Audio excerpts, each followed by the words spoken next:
theyeshiva.net. Today's class is dedicated L'Zecher Nishmas and Le'elu Nishmas in a loving memory of Rabbi Yisrael Yitzchak ben Rabbi Yisrael Wasserman. In tribute to his 40th yahrzeit, today, Daled Menachem Av. Dedicated by his children, he was a devoted teacher and mechanech at Mechon Chana at the Lubavitch Yeshiva, leaving a lasting impact on countless students and community members to this very day. A truly refined and very special and gentle human being and Jew. May his memory be a blessing and may be a gute better for his entire family and Klal Yisrael. Tehei nishmasei tzura b'tzar hachayim. Amen. Keni hiratzen. Thank you very, very much. Ve'kitza v'ranenu sheikh ne'afar b'karev mamish, mamish. Okay, everybody make yourself comfortable. Thank you for gracing us today. So there's one source sheet and let's begin. Next week there will also be a class, Be'ezer Hashem, next Tuesday. But after that, there will be a few weeks of break. I'll announce exactly next week. But next week we're still meeting together, Be'ezer Hashem, Tuesday, 9:30 a.m. Today, we're in the middle of the 9 days. Today is the 4th day of Menachem Av. So obviously it's the middle of the 9 days that begin on Rosh Chodesh Av through the 9th of Av, Tisha B'Av, next Sunday. We're going to learn an extraordinary and really enigmatic and very strange story that is recorded in the Talmud and the Gemara, Tractate Gittin. There's one Masechta of Mishnayos and Gemara that's dedicated to the laws of divorce. It's called Gittin. And it's in the section of Nashim, the section of women, just like you have Kiddushin, you have Gittin. And in that Masechta, in that tractate, there's quite a few pages that are dedicated to the story of Tisha B'Av. The main story of the destruction of the Beis HaMikdash, the famous story, for example, about Kamsa bar Kamsa, and many other stories about Rabbi Yochanan ben Zakkai and Vespasian and Titus, and how the Beis HaMikdash was destroyed, and the events before, and the events in middle, and the events after. And a lot of the calamities and tragic events are all there in a few pages in Tractate Gittin, beginning on page 56. And it goes for a few pages. And in fact, on Tisha B'Av, we usually don't learn Torah, but we do learn those subjects that are connected to Tisha B'Av, like Eicha, Megillas Eicha, or Yirmiyahu, the chapters that deal with Galus, or the Gemara and the Midrashim that deal with the themes of Tisha B'Av. So this is one of the famous Gemaras that is always learned by many, many on Tisha B'Av. In that sequence of stories and history, there is an extraordinary story that we're going to learn today. And it comes right in there in the middle of the whole discussion of Tisha B'Av. We'll soon see why and how. And the story takes us into what you would call the very mystical realm and the attempt of people to communicate with the spirits of those who are not living anymore. So let's see the actual story. You have it here on top in the Hebrew, the right side, you have the original Aramaic from the Gemara, and on the left side, I took the English translation and just edited it a little bit. Gittin Nun Vav Amid Beis, Talmud Gittin 56b. You could follow any side you want. I'll read and translate. Unkelus bar Kloinikus bar Achase de Titus Hava. Titus had a nephew. His sister had a son. This man's name was Unkelus. His father's name was Kloinikus. Who is Titus? Who is Titus? Titus's father was Vespasian, Aspasianus. He was the general that was sent by Nero, the Caesar of Rome, to put down the revolt of the Jews against Rome and destroy Jerusalem. Vespasian was the main commander, went dispatched from Rome to Jerusalem to crush the Jewish revolt against the Roman tyranny and yoke and take them down. In middle, Nero was gone. Either one version is he disappeared, either committed suicide or something else. And Vespasian was brought back to Rome to become the new Caesar, the new leader. So he sent his son Titus to continue the war against the Jews. So Titus was the one who actually destroyed the Beis HaMikdash, who burned Jerusalem, who massacred the Jews, who exiled the Jews. And in fact, after his victory, he comes back to Rome and they build for him, if you ever been to Rome, they built for him what's called Sha'ar Titus, the Titus Arch. It still exists. It was built literally a few years after the destruction of the second Beis HaMikdash. When Titus comes back to Rome, there's a huge victory march, and they carve out this amazing arch in his honor. And still today, you could see what is engraved on that arch, you know? You remember? The image of Jewish slaves being led in chains by Roman legions, carrying the vessels of the Beis HaMikdash. For example, you'll see there the menorah, you'll see trumpets. Last year, Tisha B'Av, exactly.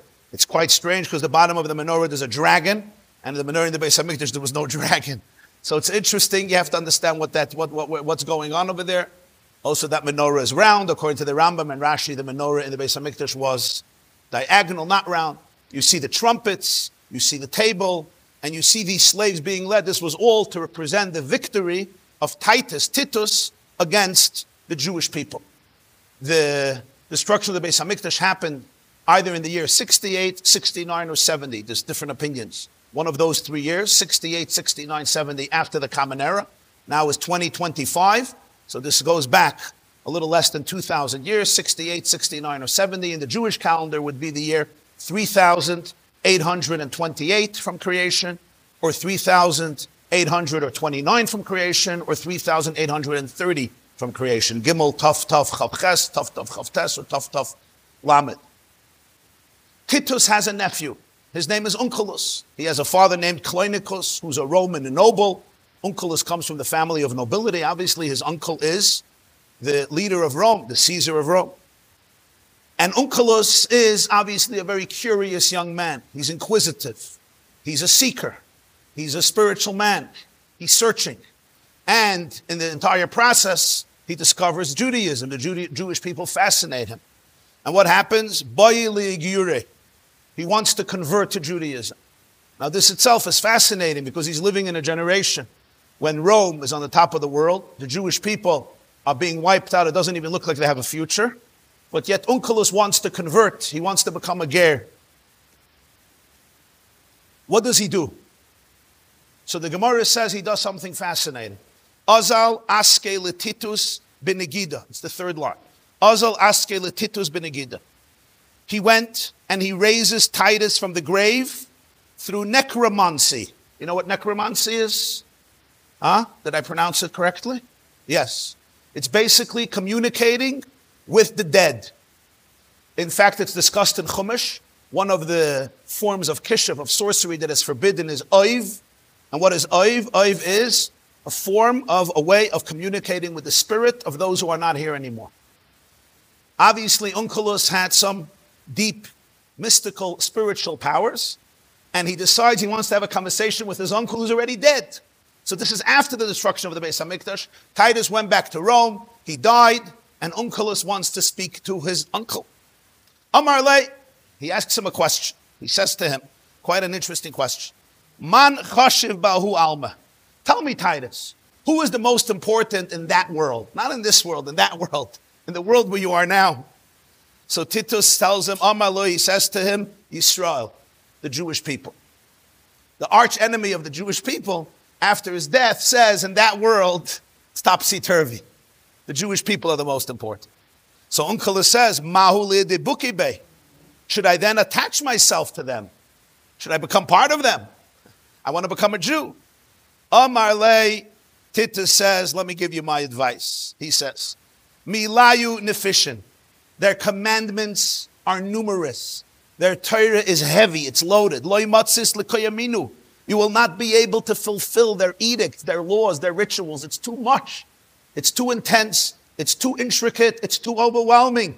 It's not for a good, nice Roman boy like you who's destined to enjoy life. It's not for you. I'm going to give you better advice. Zil igribu bahu alma v'havis reisha. You know what you should do? Go out and make a war against them in this world. That's what you should do. Bother them, destroy them, harm them. You know why? V'havis reisha. That's how you become a leader in this world. And he explains the ksiv, the pasuk says in Eicha, Hayu tzareha l'roish kol hameitzer liYisrael nasa roish. Whoever oppresses the Jewish people becomes a chief, becomes a roish, becomes popular, becomes leader. You want success? Become an enemy of the Jewish people, and you will automatically rise to the top. That's my advice to you. Amar le, Unkelus says to his uncle, Dinei dahu gavra b'mai. Tell me, what is the punishment of this man, meaning of you? What's your punishment? Amar le, he says, b'may de pasuk hanafshe. Kol yoyma mechanshi le lekitme v'daini le v'kol le mevadri le hashev yam. Every day his ashes are gathered, they judge him, they burn him, and they scatter his ashes over the 7 seas. He finished with Titus. He decides he needs to speak to another Gentile. Who's another good Gentile to speak to about the idea of conversion? He decides we're going to go back some years to Baalam. Let's remember who Baalam is. Baalam is the star of Parshas Balak. Balak, the king of Moab, on the Transjordan, hires Baalam to curse the Jewish people. He's considered the greatest prophet of the day.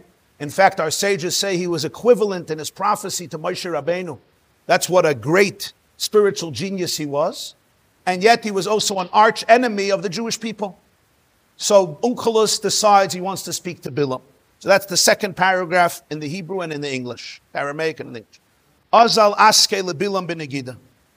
Unkelus goes and he raises Baalam from the grave. He uses again his skill of necromancy and he raises Baalam. Amar le, he says to Baalam, man chashiv ba'u'alma.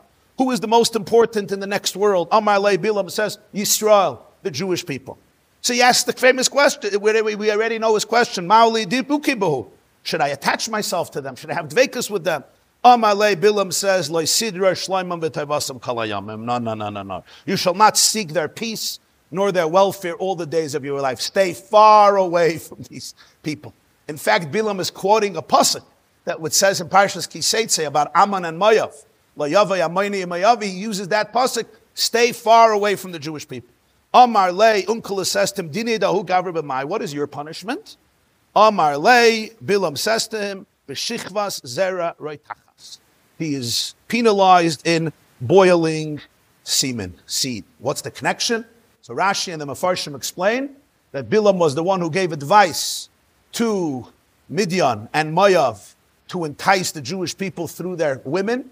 The entire plague that broke out was when the daughters of Midian and Moav went to the Jewish people and enticed them and engulfed them in their adultery and the idolatry of Baal. In addition to that, Chazal tell us that Baalam had relations with his own donkey. He was completely corrupt in the area of relationships. This is his penalty. Baalam finished his conversation with Uncle Titus. He finished his conversation with Baalam. He decides to go to one more person. And here, there's a very interesting thing. When you open up most Gemaras, if you look in the Gemara, it will say he went and he brought up Hahu Gavra, some person. In other places, it says Paisheya Yisrael, a Jewish sinner. Most Gemaras had to delete what it really said. Today, we already have other versions, so we know that because of censorship, most Gemaras were printed in Christian countries, so they could not write the name of the third person who Unkelus brought up from the grave, which was Yashka. Oisi Ha'ish, Yeshu. Today we have a book called Chesroinais Hashas, where they printed everything that was deleted from the earlier editions of Gemara that went through a censor before it was published. So over there it says clearly it was Yeshu. In some places it even says Yeshu HaNoitzri, which means from Nazareth, Christianity, Nazarus. He basically brought up Yashka, Oisi Ha'ish as we call it. So that's why I put it in here, because this is based on the more modern editions where they found the original texts. But it's so interesting because when you open up a regular Gemara today, it'll just say Ahu Gavra, some person, or Pesheya Yisrael, some sinner of Israel. Why is the name not there? Because it was not safe to write, to print in Christian countries. So let's see the next one. Azal aske benegida Yeshu HaNoitzri. Unkelus raises Yeshu from the grave through necromancy. Amar le, he asks Yeshu, man chashiv bahu alma. Who is important in that world, in the next world? Amar le, Yashka says, Yisrael, the Jewish people. Ma'ali dibuki bahu. So I want to ask you a question, Yashka. Should I connect to them? Should I become one of them? Amar le. So Yeshu HaNoitzri says to Unkelus, Toivasam drosh, ra'asam loy tidrosh. Their welfare you shall always seek. Their misfortune you shall never seek. Whoever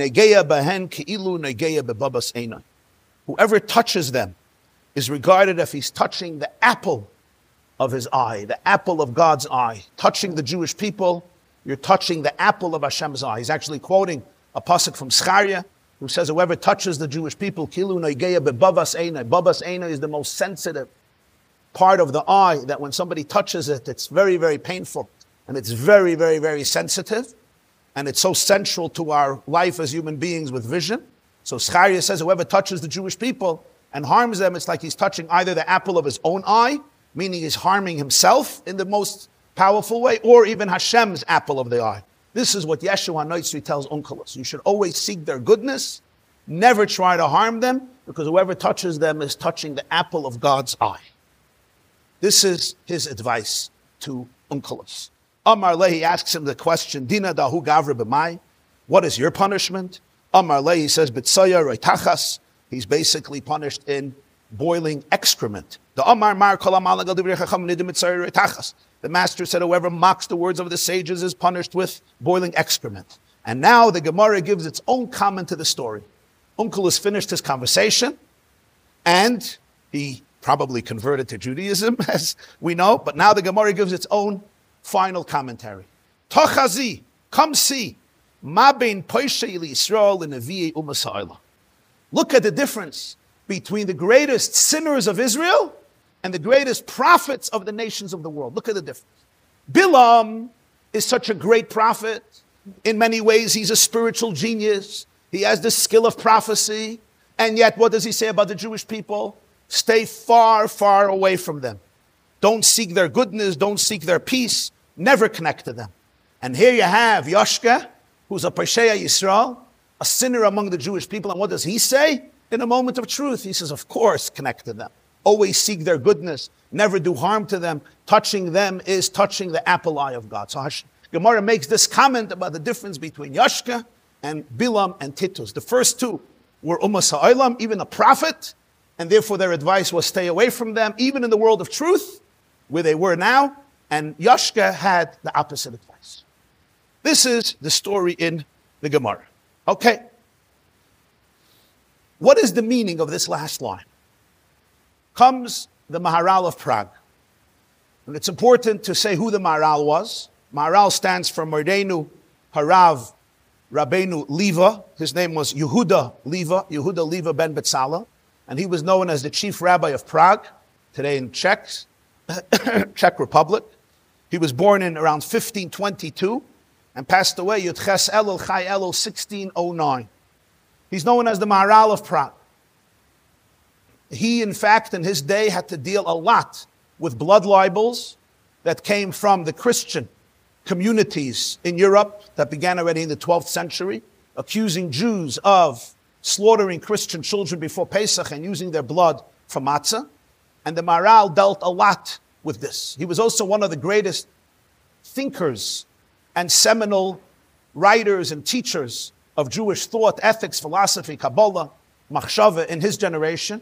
He wrote many, many works, the Maharal. They're very, very deep, very profound, some very hard to understand. Extremely, extremely deep mind and deep thinker. He was the Av Bezdin and the Rosh Yeshiva of many cities in Posen and Poland, Niklasburg, and then ultimately Prague, where he is buried. He has a sefer called Netzach Yisrael, the eternity of Israel. It's a very, very beautiful book about the eternity of the Jewish people. There he focuses on this story in the 5th chapter. He says, why did Unkelus want these 3 people? I mean, he could have raised a lot of people. A lot of people have died over the years. Why these 3 people? So the Maharal says something very interesting. He says, these 3 people exemplified the 3 cardinal sins of Judaism. Gilui Arayos, Shvichas Damim, Avodah Zarah. There's idolatry, there's adultery, and murder. The difference between the 3 is profound. Shvichas Damim is the greatest corruption of person against person, taking somebody's life. The chutzpah of that, the audacity of that, the cruelty of it, is obviously its most barbaric, sadistic form of evil between Adam lachaver. Avodah Zarah is the corruption in the relationship between a person and his creator or her creator. It's substituting truth for falsehood. True God, true energy for fake energy. That's Avodah Zarah. Gilui Arayos, the Maharal says, adultery is the corruption of the person vis-a-vis the person himself or herself. It's a person who has no boundaries, no self-respect, no respect for other. They're literally like an animal, because the most powerful energy in a person is their sexual energy. That's their intimate energy. And when that's squandered, when there's no boundaries, when there's no respect, the person lost all respect for themselves, because this is their deepest, most intimate, sacred energy. And when they betray that, it shows a complete moral decomposition internally. So the Unkelus knew that these three elements define the great boundaries of Judaism. Gilui Arayos, and the three sins one has to die for, no other sins. Gilui Arayos, Shfichas Damim, Avodah Zarah. So he went to the three people. So he went to the three people who literally mastered these three sins to get their perspective. Let's see. Titus was the master of Shfichas Damim. He was the great murderer, one of the greatest butchers in history. He massacred so many Jews as he destroyed the Beis HaMikdash, destroyed Jerusalem with tremendous cruelty. In fact, the Gemara says right before the story that Titus took a knife and he stabbed the paroiches, the curtain, separating the holy from the Holy of Holies. He stabbed it, and there was a miracle and blood came out. And Titus said, I managed to murder God. I managed to murder God as the blood came out of the paroiches. Why was there blood there? Some say because the Kohen Gadol used to sprinkle blood on Yom Kippur at the paroiches and other karbanos, the blood was sprinkled, even though it wasn't supposed to go in, but probably one time or a few times it went in. Titus says it represented God's pain of the Churban. There's other explanations. Titus thought he killed God, but this was his symbol, blood. Blood. So Unkelus wanted to get his perspective on connecting to the Jewish people. Then he went to Baalam. Baalam's was Gilui Arayos. As I told you, Baalam's donkey wasn't just his donkey. He was married to his donkey, so to speak. Yeah, that's what it says. Baal, he had relations with his donkey. When the donkey opened up the mouth, this wasn't just a donkey that he used for riding. This was a donkey that he used for intimate pleasures. That is why when Baalam could not curse the Jewish people and he went back home, he gave advice. And he said, Elokehem shel elu soinei zimohu. The God of the Jewish people despises promiscuity, despises adultery, despises disrespect in marriage and relationships. Complete moral breakdowns. And therefore get the daughters of Midian and the daughters of Moav to entice the Jewish men, and you will have a downfall. And he was successful. There was a huge plague, and Pinchas went and killed Zimri and Cosby, and he stopped the plague. This was all Balaam's scheme, Balaam's advice, as discussed in Parshas Pinchas and in Parshas Matos. The third person was Yeshu. What was Yeshu? Avodah Zarah. He became Avodah Zarah. And, he turned into some deity. He turned into some deity. I was once...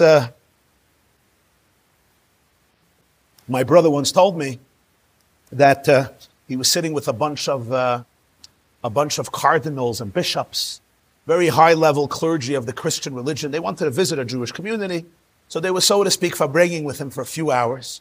And they asked him to sing a song, and he sang, and he spoke, and they were very, very open. They were very warmed and inspired. So at some point, when they decided they could already be more vulnerable, they looked at him and they said, Rabbi, tell us the truth. Who is the Messiah? Who is the Messiah? What is he supposed to say? Like he didn't want to ruin, a beautiful afternoon. It was nice. So he looked at them and he said, it's one Jew or another. And that was good. They got it. I was once at an event, so there was one of the attempts that I didn't use this whole idea of the chosen people. God chose you. Like, come on, it's racism. I'm like, you're a Christian.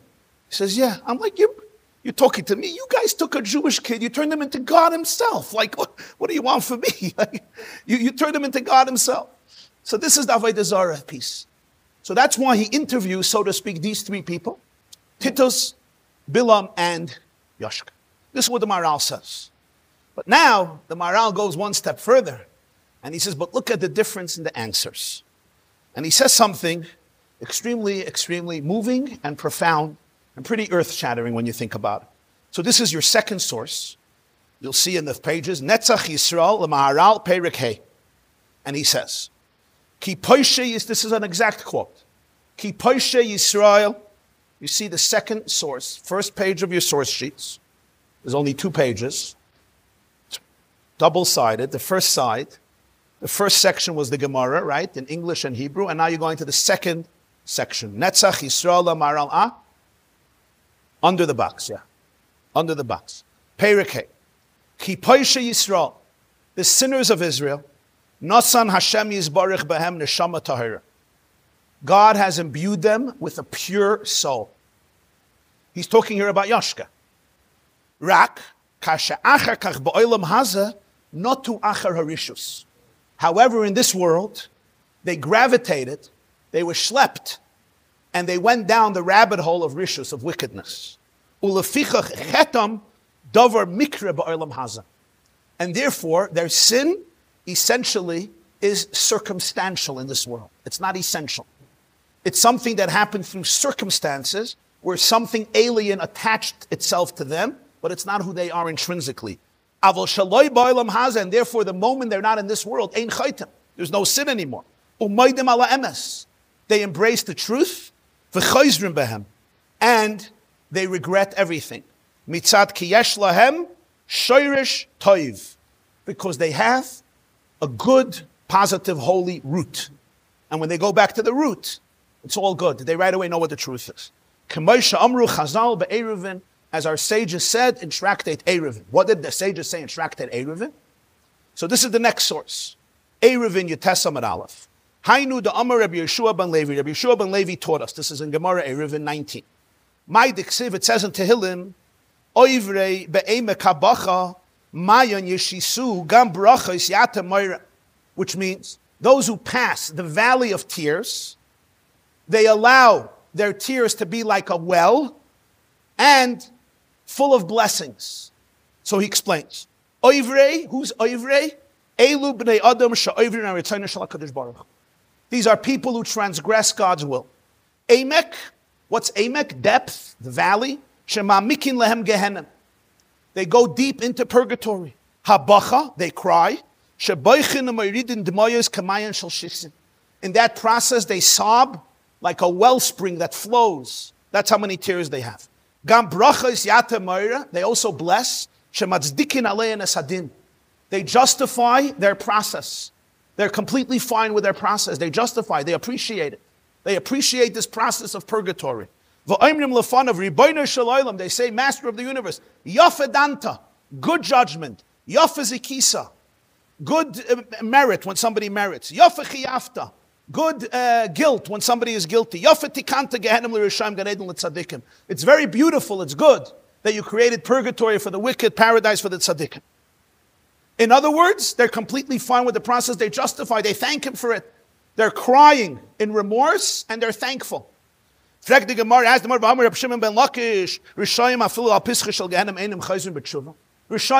the door of Gehenna don't do tshuva. Says, like Kashi, it's not a question. Here you're talking about the sinners of the nations. Here you're talking about the sinners of the Jewish people. It's a whole different experience. What is the Maharal bringing this for? So he's teaching here something extremely, extremely powerful what the Gemara is saying. And who is the Gemara saying it about? Not just a Jew who didn't do Mayim Achrayim, or a Jew who missed benching, or missed mincha, or missed shalashudas, or even a Jew who didn't put on tefillin. He's talking about which Jew? He's talking about Yeshu HaNoitzer, which I don't have to describe to this crowd what this Jew achieved and what were the results of the religion that he created in terms of the long Jewish, challenging, traumatic exile. Nonetheless, the Gemara says, I want you to see the difference between him and Titus and Baalam. And the Maharal explains why. Why? So he says, because you have to understand what it means to have a Jewish soul. What it means is that essentially, intrinsically, you're completely aligned with truth, with the divine will. What happens in this world, though, is things get attached to people. They build shells, husks. Their soul gets eclipsed. They don't know who they are. They're alienated from themselves. So they go in different directions. They cultivate different behaviors. They develop different philosophies. They engage in different types of habits and instincts and relationships. Of one form or another, that completely alienate them from their own intrinsic core. As a result of that, I could run, or they could run their entire life, and they are essentially in survival mode. From one survival mode to another survival mode, from one coping mechanism to another coping mechanism, from one thing that feels good to another thing that feels good, from one distraction to another distraction to another distraction to another distraction. And that's what happens. But that's all until they see the truth. The moment the curtains are removed, the moment they're invited into an atmosphere, into a cocoon, not a cocoon, into a space, because it's not a cocoon, into a space, into an environment where there is emes, where there's truth, where you can't lie anymore, where the cover-ups don't have power anymore, the bubbles are gone, the shells are removed, the husks are punctured, the balloon, the arrogance, the ego, the stupidity, the folly, whatever adjectives you want to add, you can add in your own mind. It's all punctured, and suddenly it's a place of truth. We call olam emes. What happens? They suddenly see who they are. They're like, oh my God, my whole life was one long myth. It was one long lie. Immediately, it's all gone. That's what the Maharal says. Immediately, they know the truth. They realize that everything was simply a lie that was created, a coping mechanism that was created. And the tragedy of it is, when somebody sees that really I lived my entire life, literally in a shell. Imagine the chick remains in the egg for eternity. I think that egg is reality. And I refuse to come out of it, and it's really a coping mechanism because that feels safe for me. And in that process, I can engage in a lot of harm to myself and sometimes in a lot of harm to others. But the Maharal says that's all until they touch the truth. The moment they touch the truth, they see who they are, and they're like, this has nothing to do with me. And that's why he says when Yeshu comes to that world, it's checkmate, the game is over. He tells Unkelus, of course you should go to the Jewish people. What's the question? They are the apple eye. They are the apple of the eye of God. What's the question? This is it. This is truth. In this world, there was so much corruption. This is exactly the truth. The truth is that sometimes I don't even know what I don't know. I could be living behind so many walls and veils and curtains and facades. I know that there's something torturing me inside, there's some dissonance, but I don't have the clarity or the courage or the guidance or the mentorship to even be able to realize what is going on. And remember, the main commandment in this world of the animal soul is survive, survive, survive, be comfortable, be comfortable. So sometimes I get deeper into my mess and deeper into my shell to build layers and layers and layers and layers. And then comes a moment of healing, then comes a moment of truth. And it takes, you know how long it takes? It takes less than a second. It's an energy. The moment you get to see, wow, how many cover-ups did I create through my life to avoid my pain, to avoid discomfort, to protect myself. And this is true in every person's world in their own way.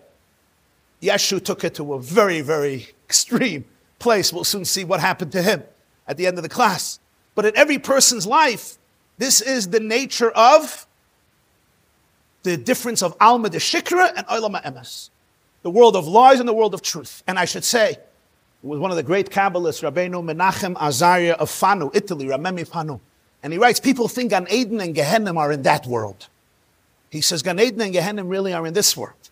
He says, every person creates their Gan Eden and their Gehenna in this world. He says, sensitive people, when they see somebody, they see the Gan Eden or the Gehenna that they live in this world. That's why it says when Yaakov walked into Yitzchak, and when Esav walked into Yitzchak to give the food, Vayechrad Yitzchak Charad G'dayla, Yitzchak started to tremble. Rashi says, why did he tremble?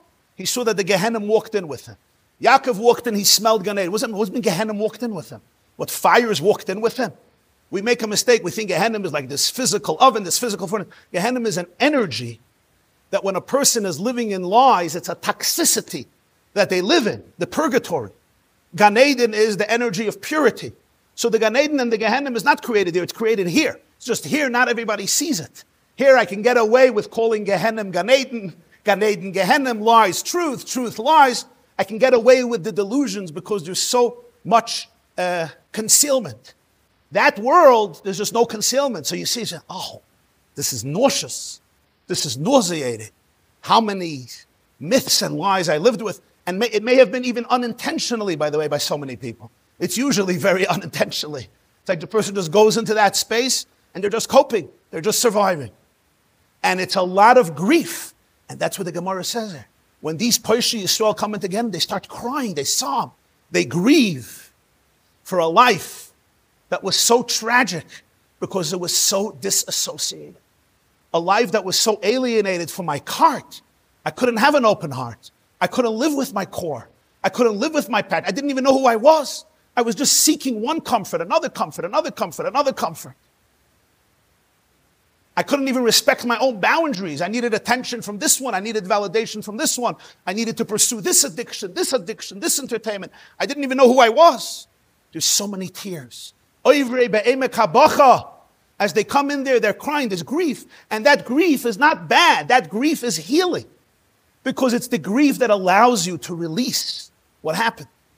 That's the idea of the grief in Gehenna. It's not a bad thing. That's why they come and they say, God, wow, thank you.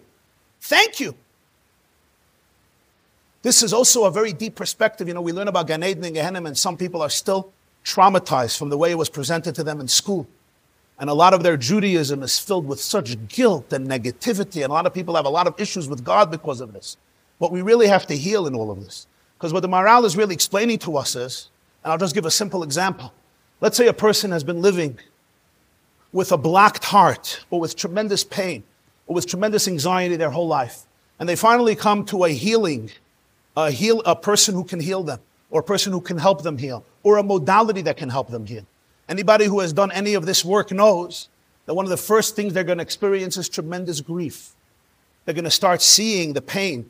They're going to start seeing the grief. And there's no way out of it if you don't go through it. If I want to avoid it, if I want to bypass it, I won't go out of it because it's still stuck there. But that grief, if somebody will tell the healer, no, don't do it. Usually most people, at least if they have some basic element of courage and self-respect, say, no, I need more of this. I'm coming back. Why are you coming back? Why are you coming back? It's really a Gehenna. Because this is the path to Gan Eden. The path to Gan Eden. Gehenna is part of Gan Eden. Gehenna is really releasing the toxicity. It's the grief for all of my fakeness. It's the grief for anything that I ingested, even from other people. Venom, poison, self-hate, self-loathing, self-shame, self-guilt, whatever it is, everybody in their own way. And I avoided it my entire life, not even to admit to myself that I'm dealing with it. Because that itself is painful. Everybody wants to say, I'm a happy person, life is good, Baruch Hashem, everything is good. But internally, there is dissonance. Internally, there's torture. And I have to face that. And that's what they face. And they're thankful. They say, wow, I'm coming back. Give me more. It's not to torture. It's not to oppress. It's to cleanse. It's to clear up the infections. And now the person can go back to their source. Oh, wow, I'm a beautiful person. I'm a gorgeous person. I'm a divine person. The Maharal says the Shayrush is beautiful. It's amazing. They got stuck in Moshiach and insanity. Insanity attaches itself to us. How true is this, what the Maharal is telling us? You see it in our generation so much. People live with so much pressure and so many negative stories about themselves. And all of this has nothing to do with their essence. Literally, if anybody would touch their essence, they would see a whole different person. But it's a deep process to be able not to bypass, to be able to embrace all of these parts and realize what I'm dealing with and sit with it and then find and lean into my true inner core and strength. So this is what the Gemara tells us, this difference between Titus, Baalam, and even Yashke, Tochazi, Ma Bein, Poshei Yisrael, L'Neviye, Umma Yisrael. Which now brings us to the next point. And if you turn over your page, please. One of the greatest Hasidic masters was known as Reb Tzadok HaKohen of Lublin. They call him the Kohen Gadol. Reb Tzadok of Lublin lived in Lublin. Lublin is Poland. He was actually born into a family that was very, very opposed to Hasidim and Hasidus. But then he went on a long journey and he met some very interesting people. He became a student of the Ishbitzer Rebbe and of Reb Leibel Eger, the grandson of Rabbi Akiva Eger. And then in his last years, he became a Rebbe and a spiritual master in Lublin, where he passed away in Elul, 1900. He wrote fascinating, fascinating works. He was quite a genius of a man and a big scope and a very original and creative. And he has another fascinating piece on this story in Gemara. And he says, why are all the stories of Tisha B'Av put into the Maseches Gittin, to the tractate of divorce? Why there? You say, well, it has to go somewhere. He says, no, whenever there's a story in a particular tractate, it belongs there. And he says, because Tisha B'Av looked like the divorce between God and the Jewish people. It looked like the bond was over. The covenant was destroyed. It's done. You're not my people anymore. I'm not your God. You can't say anymore, Anu Amecha, V'ata Elokeinu, Anu Banecha, V'ata Avinu, Anu Rayasecha, V'ata Dodenu, Anu Tzeinecha, V'ata Rayenu. That was all in the past. And that was the great Christian claim to the Jewish people. There is a New Testament. What means new? The old one is the old one. It's obsolete. And there's a new one. There's a new covenant, a new people. Look how oppressed you are. It looked like Gittin. It looked like a divorce. But Reb Tzaddik says it only looked like a divorce. It was not a divorce. So that's why all the stories of the Churban are Maseches Gittin, including this story about Yoshka. Why? So Reb Tzaddik says something fascinating. I want to read it inside, but I just want to give you the sneak preview. He says, when you look at a Jew who's divorced from God, who would be the poster boy for a Jew who's divorced from God? Obviously, Yoshka. So his story comes in here. Let's see what he says. Reb Tzaddik, Dushas HaShabbos Maimer Gimel. V'chein ma shenikva Maimer zedet hachazi ma bein nevi u'masayim l'parish Yisrael be'inyan ha'churban. Why does this story come in here? Obviously, because Unkelus brought up Titus, and Titus is part of the story. He says, but it's deeper. Ki zeh mekaymai haroi. This is the right place for it. And this is what he writes. Ki oz hoye hisgalus davar zeh. At that period in Jewish history, this truth was revealed. Sha'afilu poishe Yisrael, shehirbu kol kach lifshoya, at shenidoinu begerish. Even the greatest sinners of Israel who sinned so much to the point that God said, we can't have an open relationship. You need to be expelled. This is not working. Gam heim loy nekar Shem Yisrael mehem al yedei. Even they don't think that the name Yisrael was uprooted from them. It was not. Liyois chas v'shalom kechol hagoyim beis Yisrael. To think that they're just another goy. They're just like other nations. V'ha'oilal ruchachem hoyer leisiya ki biyad chazaka emloich aleim shabal karcha chem Yisrael hamekudoshim la'avodasa yizbar. Yecheskel Hanavi says in his prophecy, he says some of the Jews say we're just going to be like all the nations. We just want to be regular people. We're not Jewish. We're going to assimilate. And God says it's never going to happen. I will always be your king. What does that mean? It means I'm going to force you to be Jewish. So he says, no, it means that that's who you are. Even if I try very hard to become a horse. Why Jacobson? It won't work. There are advantages in being a horse. The horse runs a lot faster than I can run. Even some people run a lot faster than I can run. The horse can take you up mountains, can take you up Kakiat Park in like 3 minutes instead of an hour and a half. Horses are incredible, incredible animals. They have great advantages. But as much as I try, I cannot become that. So Reb Tzaddik says you always have to know who you are. I can't change my energy. I can't become you. You can't become me. I can't become another person. I can't become an insect. I can't become an animal. I could decide that I'm a horse. You know, there's the old Reb Shalom Shvadron was the big Maggid from Yerushalayim. He was a very funny man. You know, he could be very cynical. So he once said, he would speak in Yiddish, Yerushalayim in Yiddish. So he said, Abacha, Yeshiva Bacha once came to me and said, Rav Shvadron, I'm very, very jealous of animals, of behemoths. He says, why? He says, they don't have to daven, they don't have to learn, they don't have to go to shul, they don't have to eat with cutlery, they don't have to use a bathroom, they don't have to get dressed, they don't have to have manners, there's no ethical behavior, they do whatever they want, however they want, whatever they want, wherever they want. And he starts sobbing and he says, God,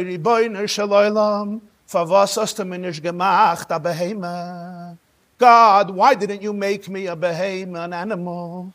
So he says, I looked at the Bacher and I said, Bacher, du hast nicht was zu weinen, du bist a behemoth.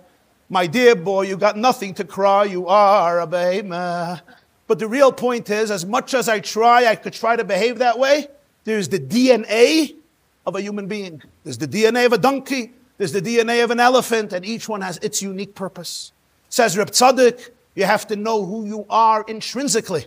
So Dafka in this story of Gittin, You're saying even this Jew, don't think that the name Yisrael was uprooted from him. It's all external. It's like a dibuk. You know what a dibuk is? It connects. It goes in.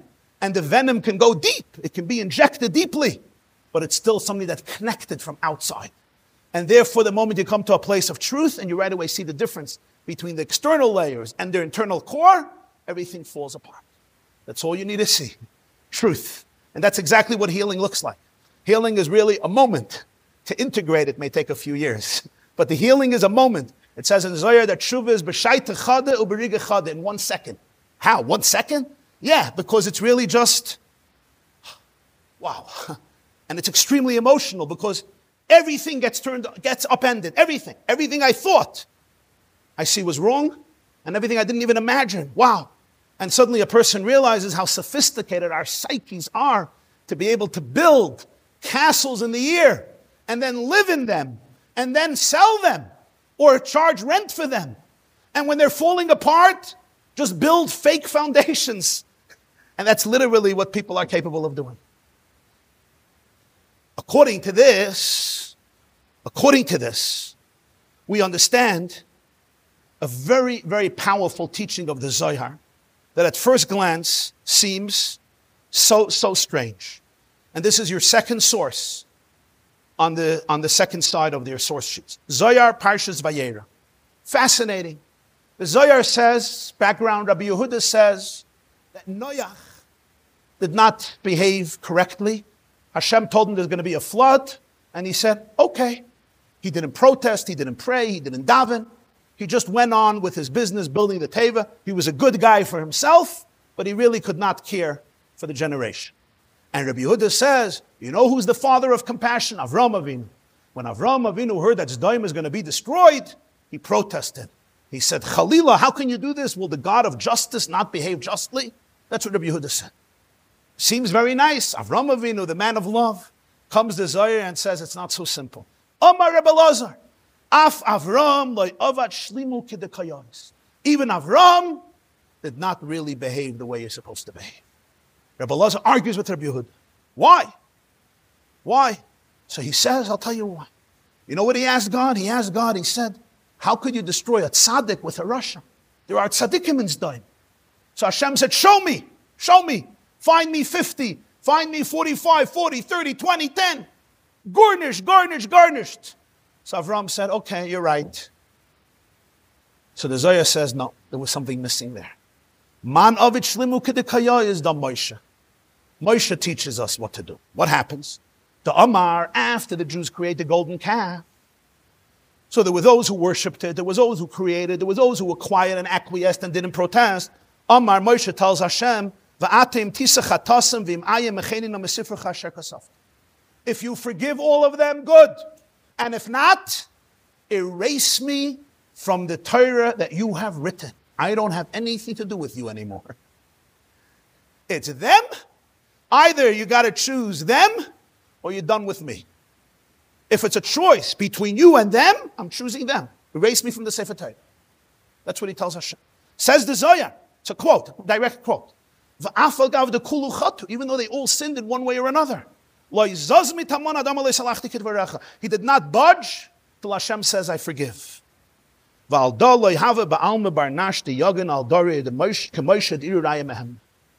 Moshe is the true shepherd, the faithful shepherd who protects his generation. Avram asks for the tzaddikim.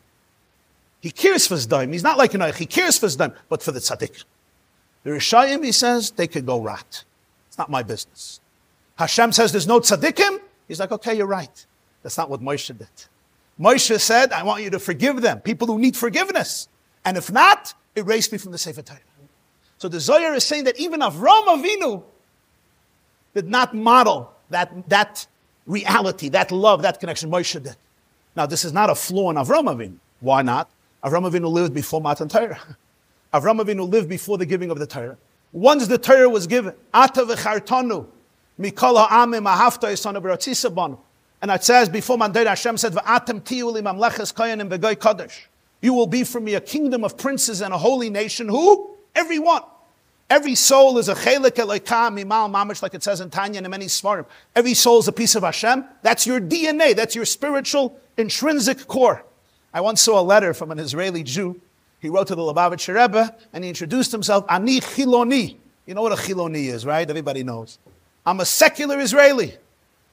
So the Rebbe wrote him back, the Lubavitcher wrote him back a letter, and I remember one beautiful paragraph. He said, I hope you'll forgive me if I disagree with you. I cannot accept your adjective about yourself, because since God declared, Va'atem tiyu li mamleches koyanim v'goy kadosh, you will be for me a holy nation. The creator of the world established that there's no such a thing as a chiloni milashon choil. The word chiloni comes from the word choil, mundane, earthy, unholy. There's no such a thing. Sorry. I'm sorry, I can't agree with you. You may think you are, you may behave like one, you may not have much knowledge, whatever it is. But essentially, you're mamleches koyanim v'goy kadosh. Because Moshe felt it in his bones, he knew it. So therefore Hashem said, leave me alone or I'll destroy them. And Moshe understood if he doesn't leave him alone, he won't destroy them. And that's when he went and pleaded and he achieved and revealed the essence, which is Salachti Kidvarecha. So Moshe Rabbeinu understood that there may be deep disagreements between Jews. There may be Jews who sadly fall very, very low, but for him to detach, for him to say, they're not Jewish, they're Goyim, I couldn't care less, go rot in purgatory, that concept stopped existing. That theme, that idea literally comes from a lack of a basic understanding in the essence of a Jew, which is part of the essence of Judaism. Because if I don't understand that, what do I know about Judaism if I don't understand the essence of what it means to be a Jew? So what we're learning here is that it's not that Judaism is a religion, and either you practice it and you don't practice it, and if you don't practice it, then you're not connected to it. But rather, it's actually the color of your soul. I can't change the color of my eyes. I can't change the color of my soul. There could be a person who's more religious, who's less religious, who's more knowledgeable, who's less knowledgeable, who's more in touch with their essence, who's less in touch with their essence. That's very possible. But at the essence in the core, Moshe Rabbeinu says, it's all one. It's a chelek eleka mimal mamash. Comes Reb Tzadok HaKohen of Lublin and says, let me show you how far this goes. We all know, it says, Kol Yisrael yesh lam chelek lo'olam haba. But then the Mishnah says, besides this one, besides that one, besides that one, besides that one. And if you do this, ein lechelek, right? So Reb Tzadok says, let's really give perspective to all of this. And let's see the third source. Pri Tzadik vayikra Chag HaPesach. This is Pri Tzadik again of Reb Tzadok HaKohen of Lublin. V'chein isa b'Gemara. It says in Gemara Sanhedrin 44. Ba'achan. Afal pi shechata Yisrael. You remember who Achan was? Achan was somebody who Yeshua warned nobody should take the booty of Yericho. He went and he took. And he already took it before by Moshe Rabbeinu. And the Gemara says that God told Yeshua ben Nun, Chata Yisrael, a Yisrael sinned. So the Gemara says, you see from here that even though Achan rebelled in such a defiant way, he's called Yisrael. And the Gemara says, Asa Dikabini Chilfi, Asa Shmai, V'asa Karile. Asa is a hadas, a myrtle. A myrtle between thorns is still a myrtle, and it's called a myrtle, and it smells like a myrtle. So sometimes a person, what an imagery. I could be surrounded by thorns, by cover-ups. I may have a prickly part, a part that stings, that's snidey, that's aggressive. It's all my fake self. It's a survival skill. Sometimes you're married to a person, sometimes you have a friend, sometimes you have somebody in the family, they're so confrontational, they're so difficult, they're so challenging. We get very, very affected by it. And it's normal because it hurts. Really, when we become stronger in of ourselves, we can literally watch and have compassion for a soul that is in prison. For somebody who's so uncomfortable in their own skin, and this is how they learn to survive.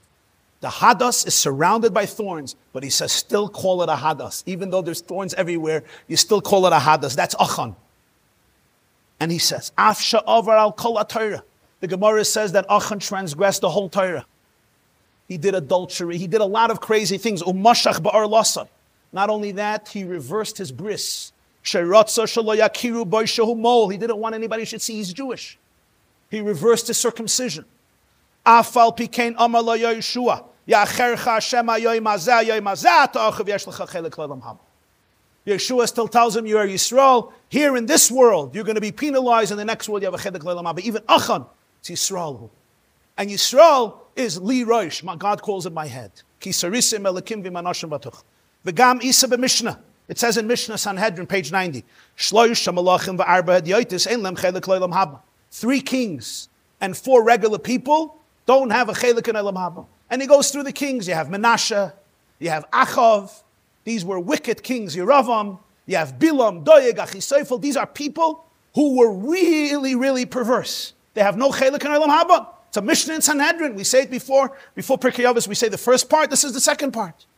The Gemara comes, the Gemara, Kuf Dalet, Sanhedrin, and says, Dorshe Rishumais Amru Kulam Bayam Olam Haba Chutz Mi Baalam. Dorshe Rishumais means those who expounded on the manuscripts. Rishimos, they say they all have a chelik in Olam Haba besides Baalam. I don't understand. The Mishnah says they don't have. Comes the Gemara and says there were those who expounded some Rishimos, some manuscripts, and they said Yeshlam chelik Olam Haba. They're arguing with the sages. So the Tzaddik says there's a very deep idea. What does Dorshe Rishimos mean? What, they found some hidden manuscript that argued with the Mishnah? The word Roshim is the word Rishimu. You know what Roshim means in Hebrew? Anybody? A Roshim. An impression. Like an imprint, right? I may dip my finger in oil. Even if I wash off my finger, there's still a roshim. There's a residue. You may have a little ink. You may have a little oil, right? Even if I dyed whatever, I take over the dye, there's still a roshim. There's an imprint. It's called a residue. It says, Dorshe Rishumais means something incredibly deep. Dorshe Rishumais hainu shemasigim hargasha l'mayla miseichel anushim. They have a sense, they have intuition, for something that is beyond human intellect. It's only like a little roshim. It's like a little intuitive secret that's not so bold and visible. The Anshe Knesset Hagdolah said they don't have a chelik in Olam Haba based on intellect, based on human awareness and intellect. These guys lost it. They're done. They're finished. They have gone over the deep end. They're finished. They're doomed. But those who know how to see the roshim, the imprint of the soul, in a secret way, embedded in the subconscious, beyond regular visible intellect, they said they have a chelik. Machmas Shem Zera Yisrael v'afal pishachata Yisrael hu v'lo yidach mimenu yidach. Nobody is lost. But for this, you'd have to know rishimas. What does this mean? Sometimes the soul is so hidden, you have to be a dorshe reshumais. True, if I look visibly on the outside, of course, ein l'chelek olam haba. The person is a rasha, the person is wicked, the person is harmful, the person is defiant, the person is cousin, the person is immoral. And he says, and it's true. So the Anshe Knesset Hagdolah said in the Mishnah, ein l'chelek olam haba, comes the Gemara and says, there's dorshe reshumais. There's those who know how to take a spiritual x-ray, an MRI of the soul. And they could look very, very deep. They could pierce through all the outer layers and explore the core. And at the core, suddenly they see there's an innocence. There's a purity that got so perverted, that got so lost, that went down such deviant pathways and got stuck in all of these layers of darkness and debris. But if you move it all away, you'll see, of course, Yeshlam Chelek L'ma, because the Chelek Elikami Mal Mamish can't get destroyed. That's why the Arizal writes, and the Shalor writes, and the Emek HaMelech writes, the Yeshu Shabsi Tzvi, the great Kabbalists write, that ultimately every neshama yesh l'chelek l'olam haba. But even when it says ein, it can't be otherwise. Because if it's a piece of Hashem is not going to be destroyed. It's not like a piece of God is going to be obliterated forever and is going to be lost forever. If it's a chelek elikami mal mamish, ultimately, a chelek of Hashem is like all of Hashem. It's one etzem, it's one essence. It's going to come back to find its true source, even though it goes through difficult processes. And he says, and now you'll understand a great secret in the Haggadah. One of the funniest things in the Haggadah, or the saddest things in the Haggadah is, you have a fourth child, he's called a Rasha. And he says, Mommy, Tati, what are you doing? Ma avodah zayis lechem, we have to clean for Pesach. 2 months, drive yourself crazy, go to a hotel. And even a hotel who has time for all this stupid ma avodah zayis lechem. So what do you tell him? You tell him, Ba'vur asa Hashem li b'tzesim Mitzrayim li v'lo yaya ilu haya Shem lo haya nigal. If you would have been there, you would have never been redeemed. Okay, what now? You would have never been redeemed. What's the message? The message is you're a really bad kid and we should have never taken you out of Mitzrayim. This was a bad idea to have you as a child. Is that the message? Is that going to help anybody? You ever tried that on your child? I don't think it's going to work. So Reb Tzaddik says we completely misunderstand what the Haggadah is saying. Next paragraph. Al Shailas ben Harasha ba tshuva ilu haya sham loy haya nigal. You know what you're telling him? If he would have been there, he wouldn't have been redeemed. Aval achar shagal oisanu Hashem yizbarach. Va'os oisanu l'uma Yisraelis. Me'ata kivan shagam hu noiled mi Yisrael v'nimel l'shmoina. Lo yoyi lo yirish asay lo hoitzi atzmi meklal Yisrael. Afal pisha asa ta'eves v'afal pisha chata Yisrael hu v'yeloi gam tikun al kol masav. If you would have been there in Mitzrayim, you had a choice. You want to join, you don't want to join. It would have been your choice. Once God took us out of Mitzrayim, including you, and you came to Matan Torah, now you are holy forever and ever and ever. You could scream, you could be defiant, you could say you're the worst Jew, you don't believe in anything, but I'm telling you, Hayasham, over there you wouldn't have been redeemed. Once you're here, it's all over. This last Geula, of course you're going to be redeemed. Because Yisrael, because it's an intrinsic core. It's not a question if you wanted it, it's a question of who you really, really are. What does truth look like? The moment you're going to see your own truth, the moment you will face your own authenticity and honesty with candidness, the moment you won't be able to delude yourself and live in a bubble, you will right away see that you were redeemed, that you were divine, that you're completely aligned with the divine will. That actually to be healthy, to live, for a Jew to live Jewishly means to live healthy. It means to live with your energy. It means to live in alignment. It means to live in flow. It means to actually be who you really are without any need to distract yourself because you're so uncomfortable with your own essence. And he continues, he says in Tzidkas HaTzadik Ayin Ches, Al Zeh Amar Lechizkiya Perek Hamad Brachas, Chizkiya HaMelech did not want to get married. You know why? He was a prophet. He saw he's going to have a son named Menashe. Menashe was the worst king of the Jewish people. He was a king for 55 years. And he was a true wicked man. Chizkiya said, why should I bring him to the world? Why? I'm not getting married. And what did Yeshaya HaNavi tell him? Stop mixing into God's business. Know your place in the world. You were told to get married and build a family. How it works out? None of your business. You're not the master of the world. Powerful words. Chizkiah was sick. He was about to die. Yeshaya said, why are you mixing in? You're going out of your lane. Nobody asked you to figure out who your child is going to be. So Reb Tzaddik says something amazing. But he was right. Look, he was right.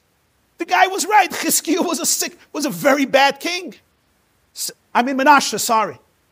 Says Tzidkas HaTzadik, Reb Tzaddik, in fact, Menashe is one of those people that we learned earlier, doesn't have a Chelek Olam Haba. He says, look, what would have happened if Menashe wouldn't have been born? Mashiach ben David. We would have never had Mashiach ben David. All comes from Menashe. Chizkiah is a grandson ultimately of David HaMelech. Shlomo HaMelech, David HaMelech. The chain goes through Menashe.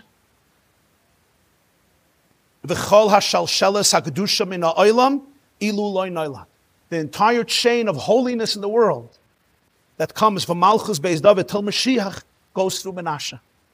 So on one hand, Chizkiah says he's a Rasha Merusha.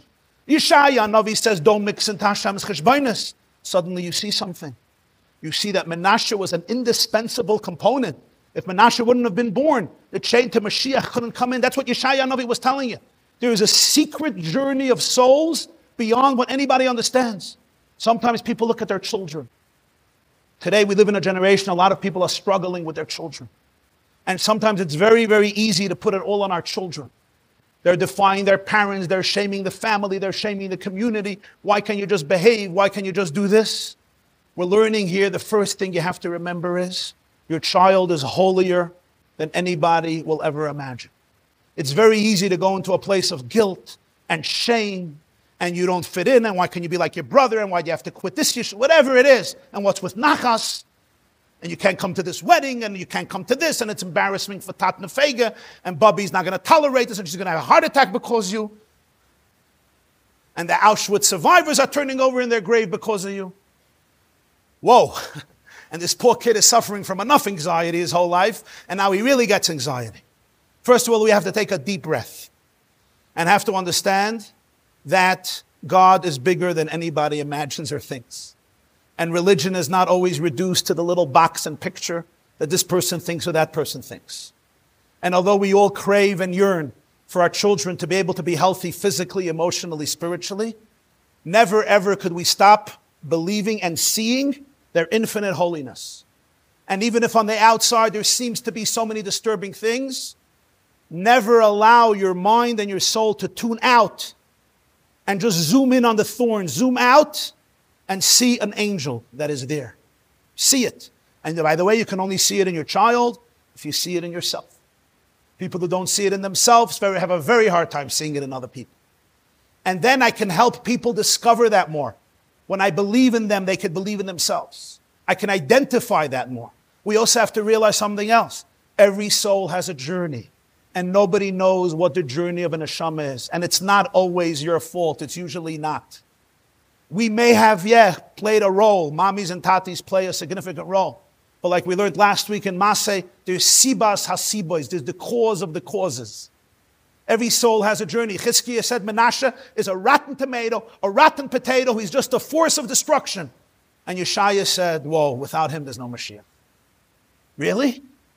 There's some mystery of what souls go through and journeys they go through which a light comes into the world. We want to be there for them. We want to hold space for them. We want to embrace them. We want to love them. We never want to despair and give up on them.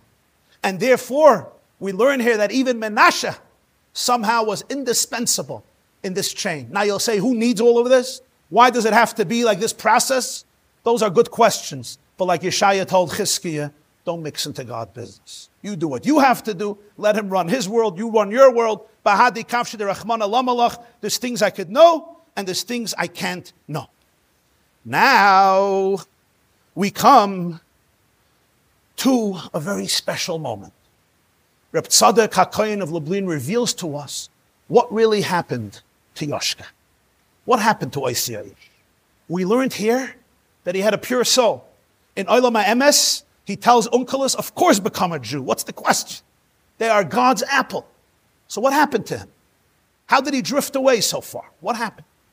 Reb Tzadok addresses one more person in Jewish history who also created havoc.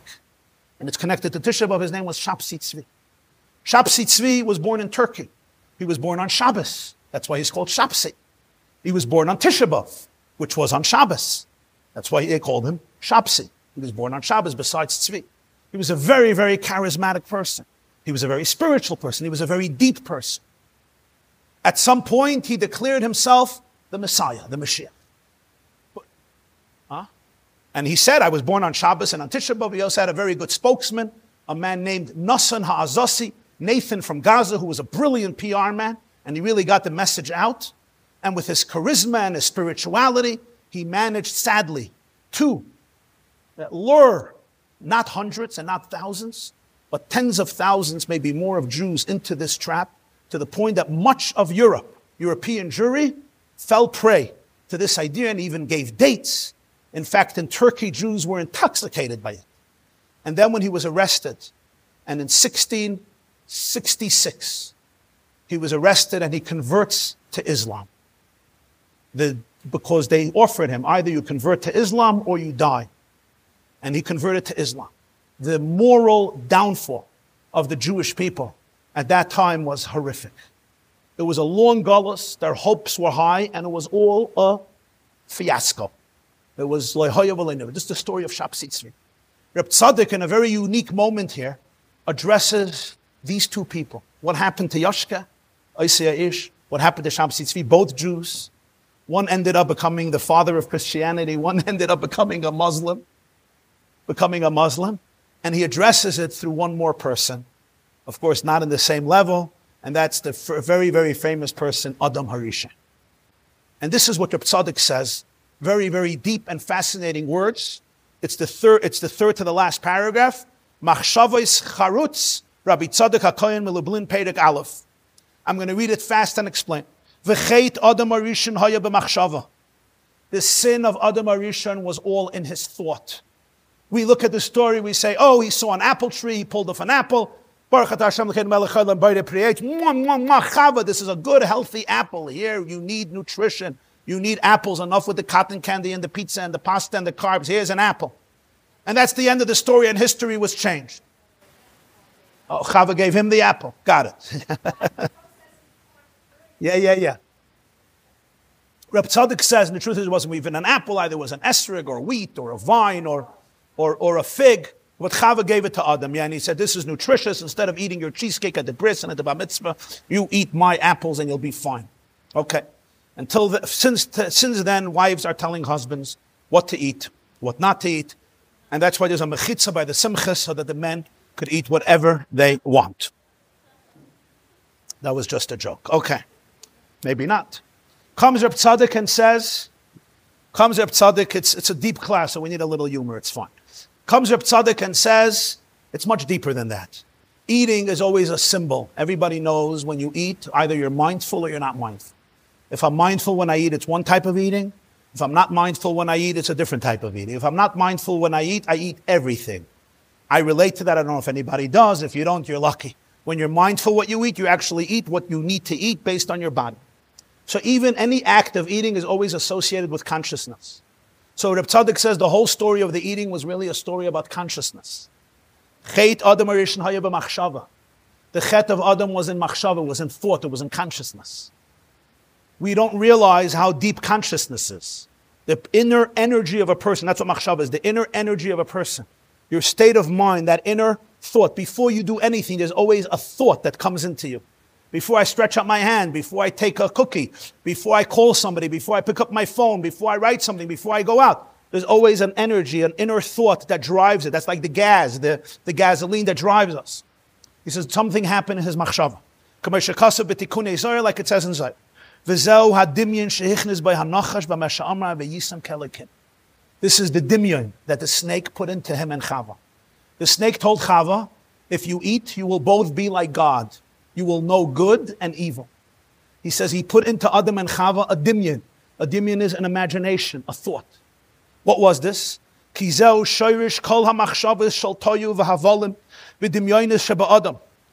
the source of all the thoughts of vanity, of dimyonis, imaginations, of a person. The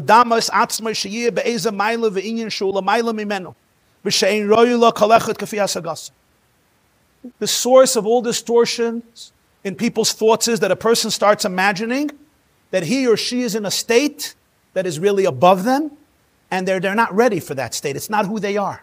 They start imagining themselves to be somebody who they are not, and as a result of that, they start believing a fictional story that is not real. We see it even in very, very practical ways. Sometimes a person starts feeling guilt or shame over a particular behavior, over a particular thought, and that is often based on, it says in Tanya, that's often based on the fact that I don't know who I am. I feel like this is below me. This is below my dignity. Why am I dealing with this? It's really a form of displaced arrogance. I don't even know who I am. So the source of so much distortion is a person thinks that they're supposed to be somebody else or that they are somebody else, and they don't really, really accept and understand who they are. The serpent put in such a powerful thought, you're going to be like God. V'yisam kelikin. And he says, Adam Harishon haya b'tachlis hashleimus. Adam Harishon was the ultimate perfection. Al derech ani amarti elikim atem. You remember it says in Tehillim, ani amarti elikim atem ubnei elyon kulchem. God said, I look at you and I say, you're gods, you're divine. You're bnei elyon, you're children of the superior one. Achin ka'adam tamusam. Ani amarti elikim atem. When I look at you, I see you as divine. Adam lived up to that. He had no choice. He had no question. He wasn't born from a father and a mother. He knew he was divine. He was created by the divine. He had no question. He didn't have a father and a mother and just say there was natural selection of Charles Darwin. Adam Harishon was formed by God. So he was the ultimate perfection. What happens? Hichnis by dimyan sheyiyah mamish came. The snake comes and puts in a dimyan, an imagination into Adam. You're not just formed by God. You're not just a manifestation of God. You're not just a flow of God. You're mamish God. You're like a replace. You mamish came. This is it. V'yisam kelakim. You're in charge. You're mamish God. And he said, there's a truth there. The dimyan works because Adam Arishon is so refined. He is so in flow. He is so one with the divine that this is the dimyan. You're mamishet. You're it. You're God. That's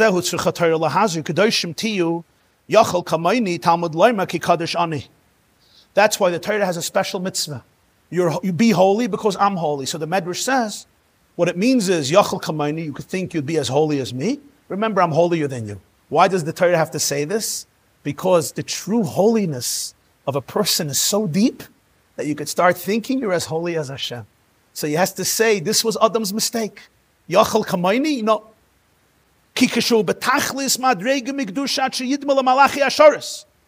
You become so holy, you're like an angel. You still have choice. What's the choice? The Yetzer doesn't leave him. He entices him. He speaks to him and says, that you could become mamish Hashem. You're as holy mamish Hashem. That's how deep it is, and it's really from the Yetzer. And what happens now? And from there, he could throw you down from the highest roof to the deepest abyss. Once you go out of your human lane and you really experience yourself as Hashem, now the downfall is powerful. This is what happened to Oisei Ha'ish. He says Laha'ish. He means Oisei Ha'ish Yashka and Shabsi Tzvi. Shem Rishayim Yerkav. Listen to his words. They were so ascetic. They were so holy. They have so separated themselves from the physical cravings and temptations. Govar koyach hadimyan shebehen.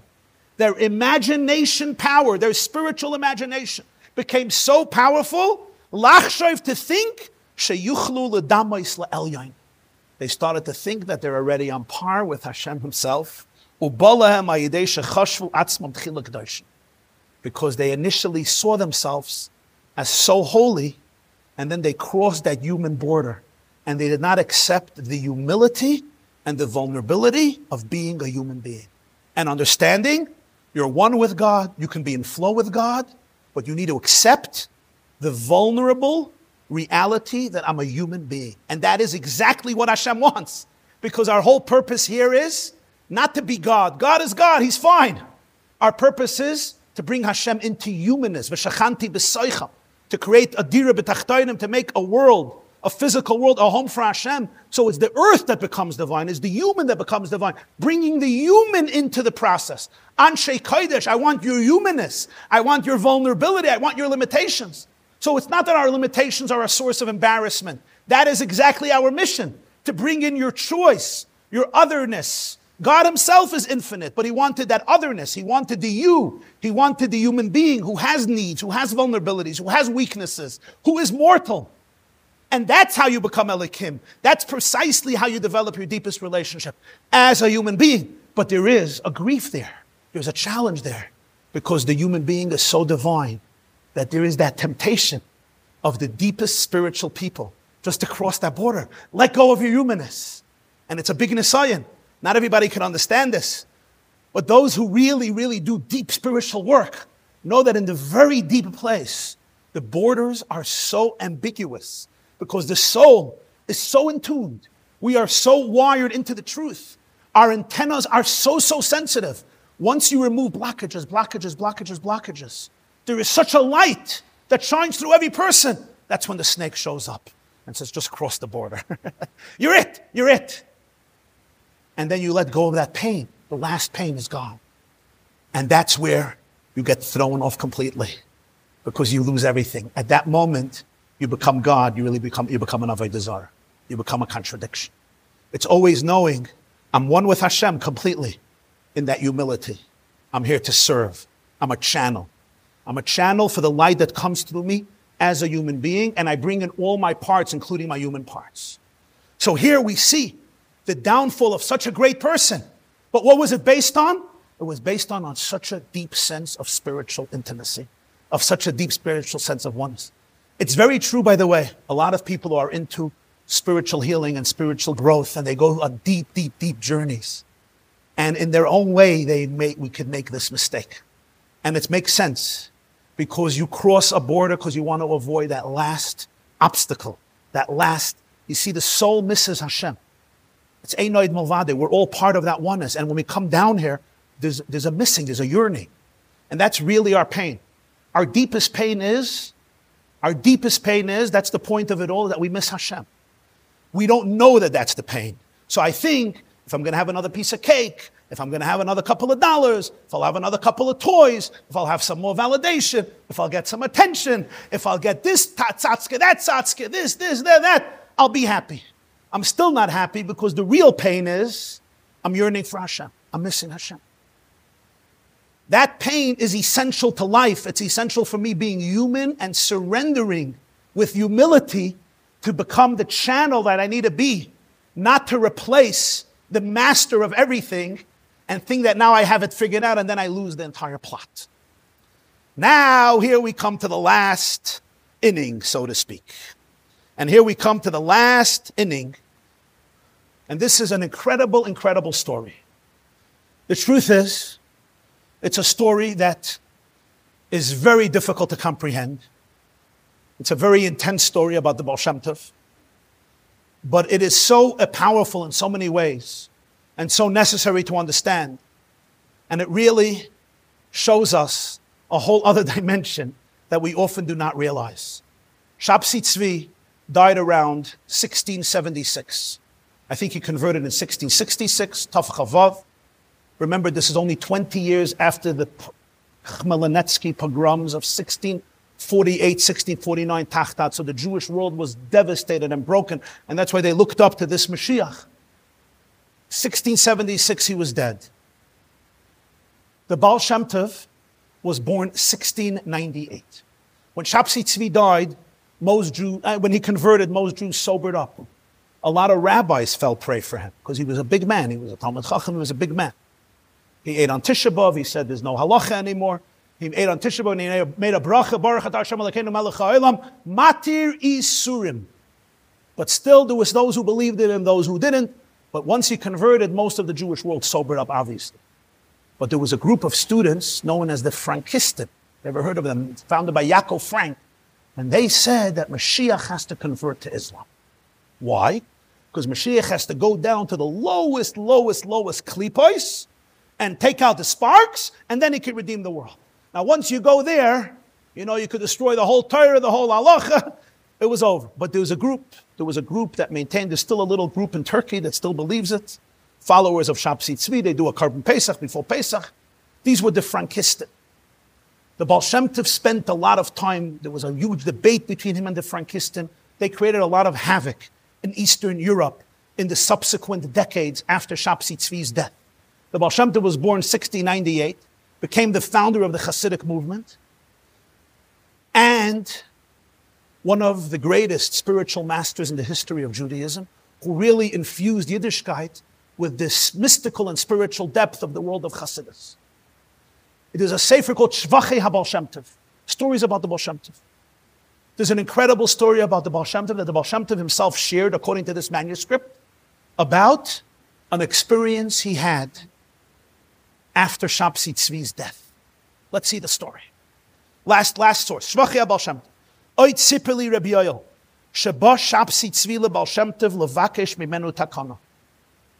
Shabsi Tzvi, after his death, comes to the Baal Shem Tov to ask him for a tikkun.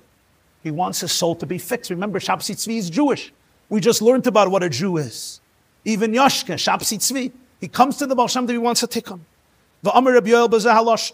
Rabbi Yoel, who told over the story, said like this, Shahatikun hu li'iskasher nefesh b'nefesh. The Baal Shem Tov understood, how do you correct somebody? You have to connect your soul to their soul. Ruach b'ruach, neshama b'neshama. You hear, you want to be misakin somebody? You have to let your souls merge. I can't sit, a lifeguard can't sit on a throne and say, you idiot, get out of the ocean. It's not how you save somebody. You jump into the water. If you want to fix a soul, you need to find merging with that soul. Sometimes people rebuke. They just tell you, do this, become normal. Doesn't work. There's something in their soul. I need my soul to go into their soul. Our souls have to merge. There's an energy flow. This is deep. If you don't know how to do this, you have to know that you don't know how to do this. But this is how we heal people. We don't heal people through objective analysis. We don't heal people through words. I don't think anybody was ever healed through words. We shame people through words. We could compliment people through words. You heal people when your soul could connect to their soul. Nefesh b'nefesh, ruach b'ruach, neshama b'neshama, which are different frequencies of the soul. And it's in that level where their energy feels it, their nervous system is regulated, healing can happen. So the Baal Shem Tov, v'hischil is kasher imoy b'masam. The Baal Shem Tov wants to heal him, heal his soul. So the Baal Shem Tov starts connecting to him, but very slowly. Why? Ki haya yare. The Baal Shem Tov was scared. Ki haya rasha gadol.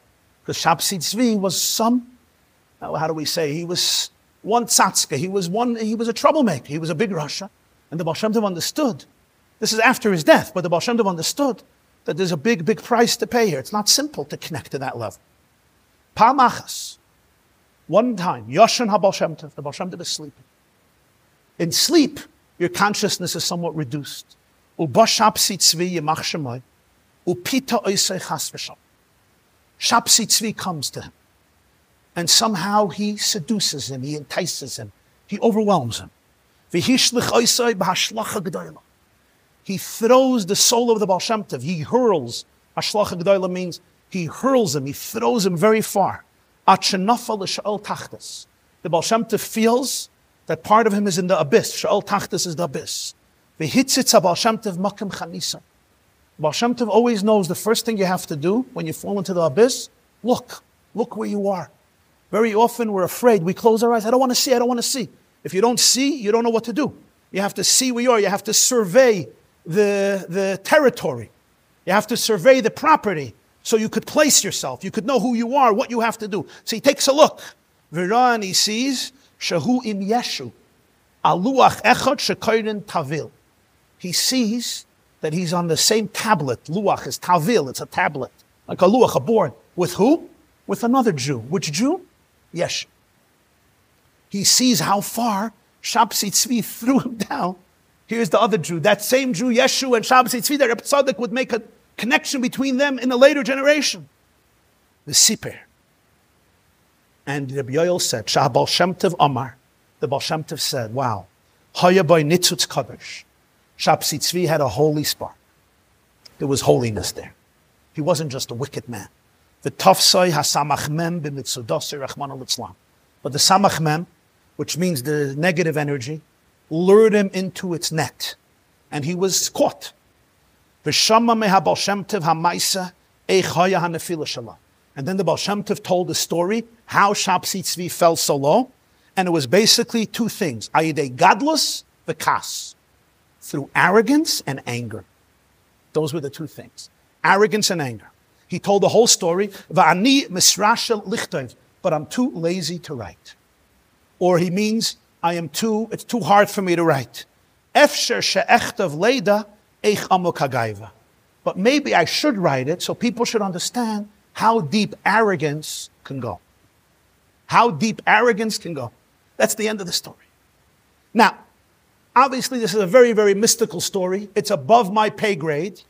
And I am not going to have the arrogance to think for a moment that I get it and I master it and I understand it fully. But I do want to suggest something in context of the entire class. And that is, the Baal Shem Tov is invited here to fix a soul, but not just any soul, a tortured soul. A soul that created havoc and a big, big mess. A Rasha, Shabsi Tzvi. He knows that the Baal Shem Tov could fix him, not anybody else. The Baal Shem Tov has something that can relate to him and see his light. Because I can't fix somebody if I think the guy is a loser and doomed forever. So Shabsi Tzvi understood that the Baal Shem Tov's teachings, the Baal Shem Tov's soul, gives hope to his soul. So he comes to the Baal Shem Tov.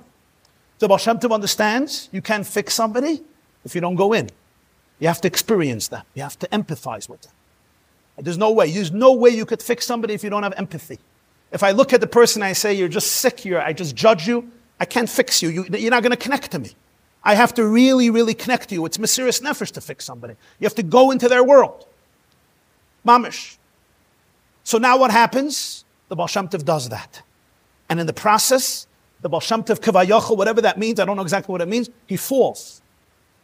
He's affected. He's really affected. To the point that he sees the place of Yashka. Shabsi Tzvi and Yashka. That's where he sees.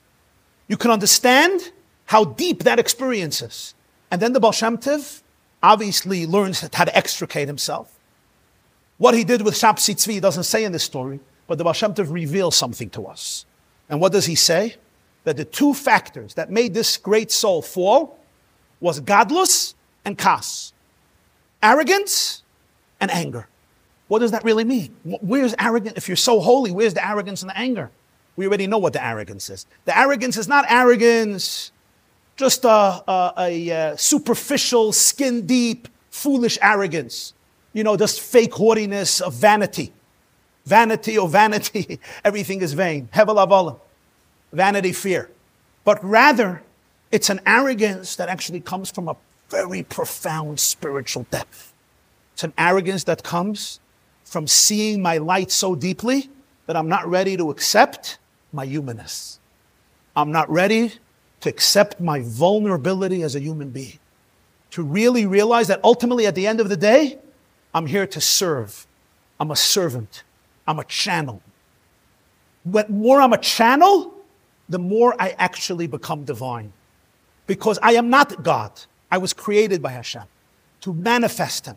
The more I can surrender to that and say, I'm going to manifest you as me, as a human being, in the ways that you help me manifest you, with the tools I have, with the resources I have, with tremendous humility, that's actually how you remain completely connected. That's how you remain ani amarti Elokim atem. But that's hard. The einredenish, how do you say einredenish? The delusions, spiritual delusions, that I want to go above that, take me out of that. And then I completely lose sight and focus of who I really am, and I can create such havoc and disaster, because at that moment the snake tells me, you are Hashem. And you use your talents and your charisma, and you lose it. And by the way, we see it even on much lower levels, not Shabsi Tzvi and Yashka. They went to an extreme. We see on lower levels people in leadership, people with charisma, people who actually are very talented and resourceful. They know how to influence people, and they cross a border from which it's very hard to return. There's a deep, deep, subtle spiritual arrogance and anger that comes into them. Judgment, dismissiveness, superiority complex, and they cross a certain border and they become very, very dangerous people. In a different way. Even he was a warrior, he was a fighter, he didn't consider himself a divine prophet. He was a warrior, he was a general, he was a commander. Over there it was arrogance that he told God, don't mix in, I don't need you, don't help me, and don't defeat me. That was also that. And it also comes with anger. Anger means you have no patience for people anymore. I'm angry because a bunch of low people, a bunch of foolish people, such petty. You look at the pettiness of the world and you have no patience for this pettiness. What happened? I forgot about my own humanness. I forgot about my presence in this world to be able to be a loving, uplifting presence, to be able to see the light in people. God doesn't need a second God. He has God. He's fine. He doesn't need a second God to run the world with him. He needs me to be a human, to be divine as a human being. And divine as a human being means divine with the limitations of a human being doing the work with what I could do in my body, with my resources, and grow in that space. And then paradoxically, you reach your deepest growth because you become who you really, really are. You don't become a fake version of yourself. And that's why in the Baal Shem Tov's teachings, you see the exact opposite. You see a constant focus on humility, joy, forgiveness. Constant. The big mistake was the arrogance and the anger. And by the time you'll always see the humility, the simplicity, the humanness, the joy rather than the anger, the acceptance, the forgiveness. It's a divinity you feel by the Baal Shem Tov, but filled with humility, filled with joy, filled with forgiveness, filled with acceptance. In many ways, he understood this energy better than anybody. We spoke 2 weeks ago about prophecy, coming back to the age of prophecy. Moshiach is going to be the age of prophecy. You see more and more people searching to open their hearts, to be able to hear their inner voice. It's very, very powerful times because people who are opening themselves up and doing the work are seeing the depth of their spirituality. Here we come to the second part of it. It only happens for real when it comes with humanness, when it comes with humility, when it comes with forgiveness, when it comes with joy, when it comes with good-spiritedness, when it comes with radical acceptance. It doesn't come with meekness, with weakness. That's not what humility is. Humility is not meekness and not weakness and not surrendering to the wrong things. It means knowing that I am here to serve Hashem, and that's why I have a power that's infinite, but it's completely not mine. I'm just channeling whatever I could channel, and therefore I can accept also the limitations, things that I can channel, things that I'm not ready for, things that I'm not supposed to channel. It's not my job. Everybody has their soul, their mission. Because if I blur that boundary, it becomes extremely, extremely dangerous. And that's why the Beis HaMikdash that a person builds, v'shachanti b'soicham, it's dwelling in me, in my heart, with all the pieces of my heart.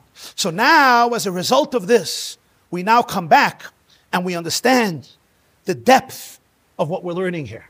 Because the depth of what we're learning here is not like some people think, okay, so every Jew is holy, even Yeshu Shabsi Tzvi, even Yeshu, much better than Baalam, much better than Titus, and therefore it's just radical acceptance, and everything goes, and everything is permissible because everybody is holy. It's the exact opposite. What we're learning here is that everybody is really connected to Torah. Everybody is really connected to mitzvahs. The moment they see their essence, they want to be aligned with halacha. They want to be aligned with Torah and mitzvahs. That's the divine will. It's the distortions in them that take them away from Torah. So when we understand the holiness in every Jew, it's not like, okay, so it's all fine if everybody abandons the Torah because we just accept everybody, love, love, love, love, love, and there's never a higher standard and you just lower all the standards because everybody is holy. It's so much more nuanced. It's so much more subtle. It's understanding, yeah, everybody is holy, but sometimes their holiness is blocked. And when we help ourselves and we help others, remove all those blockages of Unkelus, remove all those blockages of Baalam and of Titus and of Yeshu, then automatically we tune into the truth that Moshe Rabbeinu experienced so deeply that we're all one and we're all connected and everybody is in the pure divine flow. Have a beautiful week and may we merit the rebuilding of our internal Beis HaMikdash and the collective Beis HaMikdash in these 9 days. Take it from Yad Mamish. Next week there is a class. This class is brought to you by theyeshiva.net. Please help us continue the classes. Make even a small contribution at www.theyeshiva.net/donate.